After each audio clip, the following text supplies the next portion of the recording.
Fala pessoal, Adrian Alves, Diego Reis, essas são as premissas tríades de hoje. E hoje vamos falar sobre Amós, passando uma visão geral sobre Amós. Amós, ele é um profeta, tá? Ele teve uma voz profética ali sobre a injustiça de Deus e as consequências da injustiça social e a hipocrisia, né, religiosa. Amós ele era um homem simples, um pastor de ovelhas e um cultivador de figos silvestres ali de Tecoa, em Judá, ali no Reino Sul. Deus tirou ele da sua vida rural para ser um profeta, não por formação, mas por chamado divino mesmo, tá? Esse é um pouco de quem era Amós. Amós ele trouxe, né, essa visão profética assim profunda, né? Parece que Deus falou, parece não, Deus falou por ele ali, mas a gente lê assim, parece que foi um puxão de orelha ali mesmo nas cidades que estavam fazendo ali o que não era para fazer, né, Diego? Show de bola. Essa questão, quando fala ali dos principais temas abordados, né? Um deles, que nem se mencionou, foi a justiça social, que enfatizava que Deus tratava as pessoas de acordo com o que elas faziam com as demais pessoas também, principalmente os vulneráveis. E quem são esses vulneráveis? Pelo menos na minha ótica, tá? Isso nós conseguimos verificar em diversos versículos, diversas passagens, que é a verdadeira religião. Cuidar dos órfãos, das viúvas e dos estrangeiros. E por que, na minha concepção, os vulneráveis se enquadravam nessa questão? Pô, uma criança ali, que ela é órfã, cara, um filho ou uma filha hoje sem pai, ela já carrega diversas situações ruins para a vida. Imagina uma pessoa sem mãe, sem pai, sem os dois, ou sem só a mãe, sem só o pai. O quanto que ela é vulnerável. O quanto que ela é vulnerável para outras pessoas, o quanto que ela é vulnerável para outras ideias, o quanto que ela é vulnerável para qualquer coisa, qualquer pessoa espalhar uma semente mal na cabeça dela. Então, sem dúvidas, na minha concepção, os vulneráveis eram órfãos, viúvas e os estrangeiros. Por que as viúvas? Pô, cara, um homem sem uma mulher, ele é um menino, e uma mulher sem homem, ela é indefesa.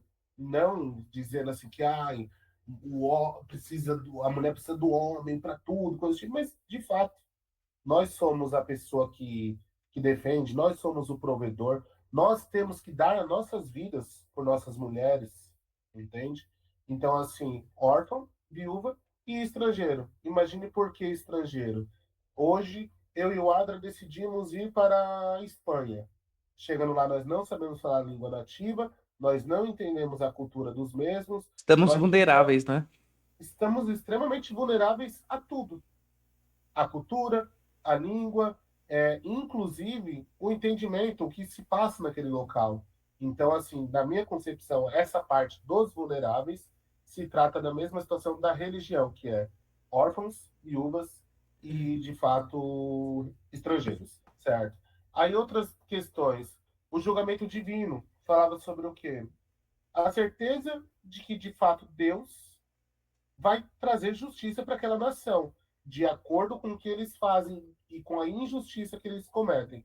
Então, assim, até em guerra tinha regras. Por quê?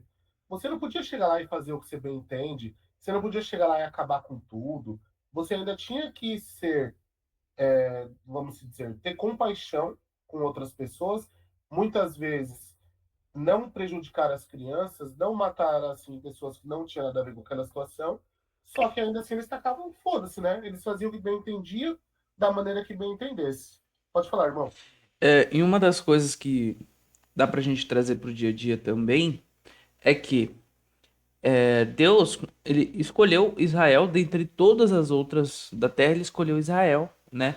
Só que quando ele escolhe Israel, ele não tá dando imunidade para Israel fazer o que bem entende, fazer a algazarra que quer, os pecados que quiser e fazer aquela, né, zorra toda ali.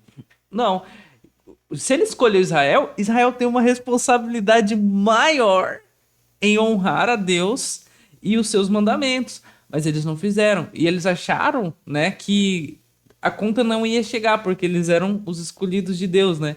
Só que daí até Deus fala, né, em Amós que foi ele que libertou eles do Egito, né? Foi ele que deu a provisão no deserto, foi ele que ajudou, né? E eles não estavam fazendo, né? Aquela. Eles não estavam cumprindo com a aliança que eles firmaram com Deus, né? E as consequências chegam. E às vezes a gente é escolhido. Ah, teve uma promoção no nosso serviço. Ah, teve uma promoção. Teve alguma coisa que você foi promovido. E, tipo, as pessoas usam isso como subterfúgio para humilhar, para ter uma imunidade, e acabam não honrando a Deus naquilo ali, entendeu? Tipo assim, esquece que até ali Deus nos ajudou, mas, pô, você conseguiu aquilo que você quer, agora você vai parar porque você conseguiu entender o que eu quis dizer aqui, trazendo para os dias atuais, Diego? Não, sem dúvida, com certeza. Isso é muito importante o que você falou. E aí, falando um pouco também sobre a questão que eu vejo muito, tá?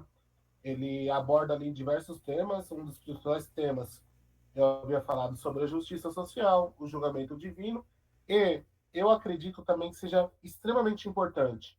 Ele aponta ali uma hipocrisia religiosa, aonde pessoas fazem rituais, é, acaba fazendo ali várias coisas, como se estivesse querendo agradar a Deus, e Ele quando até isso de fala, né, fato. que tipo, você vai lá no templo, você vai dar o dízimo, você vai fazer sua oferta e vai sair falando pra todo mundo que você fez. É isso mesmo que você gosta de fazer. Cadê? Exatamente. Então, o que acontece? São rituais vazios. Pessoas que entram lá, faz, eu vou fazer coisa do tipo, mas não reflete um coração transformado, não reflete isso em ações justas. E aí, o que, que eu trago para a realidade dos dias atuais? Pô, tem muitas vezes, inclusive, que vai pessoas ali para a igreja, onde ela está buscando orar, está buscando se conectar a Deus, está buscando de fato um ambiente bacana, está procurando ali onde dois ou três estiverem orando meu nome, ali estarei presente. Então, ao invés de ela utilizar toda essa atmosfera, utilizar esse ambiente para que de fato ela se conecte ainda mais forte com Deus, que lógico, na minha concepção, você não precisa estar na igreja para se conectar com Deus. Mas quando você está envolto num ambiente propício para isso, as coisas fluem até melhor. Só que ao invés de as pessoas fazerem isso, elas vão para a igreja, muitas das pessoas, infelizmente, tá? Para olhar o que o outro está vestindo, para falar o que está acontecendo na vida do outro, para fazer fofoca. Ou vai lá na igreja e ainda assim não faz nada disso lá, mas vai na igreja, ora, faz acontecer e chega em casa e xinga a esposa, xinga o marido, acaba com seu filho. Então, assim, que é isso? Que rituais são esses? O que ela está fazendo da vida dela? Se de fato todas as ações que deveriam ser de fato ações parecidas com o que Cristo nos ensinou, parecida com os princípios que ele colocou para nós, que primeiro de tudo, amar a Deus acima de todas as coisas e amar o próximo como a si mesmo. E muitas das pessoas seguem dogmas religiosos, seguem regrinhas, seguem um monte de asneira, um monte de merda, só que o principal ela muitas vezes esquece. Ô Diego, falando sobre isso, tem pessoas que quando chega domingo, dia do culto, é a melhor pessoa pra família, é aquilo, é Deus na terra, né? Porém, eu vou te falar uma coisa, o culto começa quando você sai da igreja. O culto começa na sua segunda-feira quando você vai pro seu trabalho. O culto começa quando você chega em casa e o seu marido tá te esperando. O culto chega quando você tá educando seus filhos, batendo um papo com ele, perguntando como que foi a escola. O culto começa não quando você vai pro culto, mas quando você sai de lá, entendeu? E é uma coisa muito complicada, porque as pessoas, elas usam desses subterfúgios como é, refúgios para poder fazer o que eles bem entendem. Só que não é assim. Eu passei realmente, Diego, por uma mudança genuína, não só eu, como a minha família, muito por conta, não da igreja, mas de Deus utilizando daquele ambiente, né, para falar com a gente. Só que tem muitas pessoas que o coração tá tão sujo que quando Deus fala dentro da igreja, fora da igreja, em qualquer lugar, elas não conseguem ouvir a palavra porque elas estão distantes, entende? Então é algo assim realmente que acontece, Diego. Isso acontece nos dias atuais e Deus ele né, fala aqui no livro de Amós que ele não gosta disso, né? Ele realmente ele repugna isso, né? Eu vejo exatamente o que você falou. E assim, um breve resumo do que eu entendi de Amós, tá? É que quando você prospera sem ter uma justiça, o que que seria isso?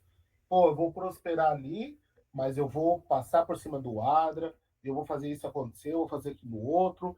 Isso não é bem quisto aos olhos de Deus. Nem ao de Deus, nem ao nosso próprio, né? E que a religião, sem de fato você ser aquilo que você vive, ou aquilo que você diz que você vive, também não vale de nada. E dentre essas coisas, eu enxergo que Deus exige sim uma fé nossa, mas uma fé que ainda assim se traduz em ação. A fé sem Até ação mesmo era morta.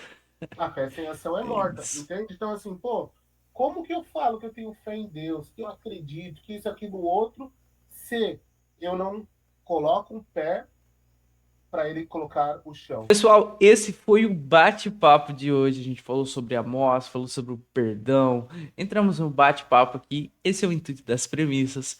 Então, já curte, comenta, ativa o sininho, se inscreve, não esquece. Compartilha com aquela pessoa que precisa dessa premissa, precisa conversar sobre o perdão, precisa entender sobre algumas coisas. E é isso. Até a próxima Premissas Tríade.